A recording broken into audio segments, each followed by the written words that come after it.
Welcome to Man Does Tech, where I solve the problems you didn't even know you had. In this video, I will show you how to replace your Jeep Compass rear wiper blade. First, gather your new wiper blade and a soft cloth. Make sure your vehicle is turned off and the parking brake is engaged for safety.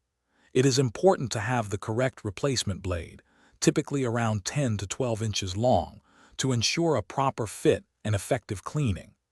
This simple preparation will make the entire process smooth and quick. Now let's remove the old blade.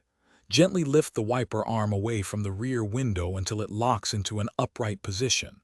Be careful not to let it snap back. Next, look for a small release tab or button where the blade connects to the arm.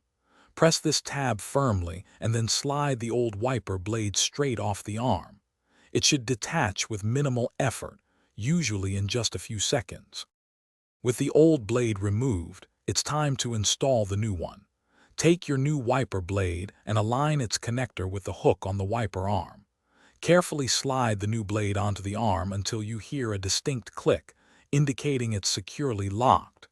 Give it a gentle tug to confirm it's firmly attached and won't come loose during operation. This step usually takes less than 15 seconds.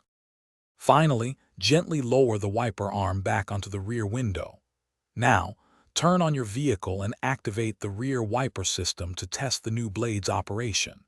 Ensure it moves smoothly and clears the window effectively without streaking.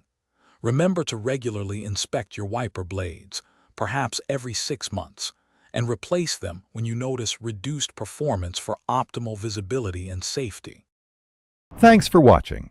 If you found this helpful, don't forget to like and subscribe.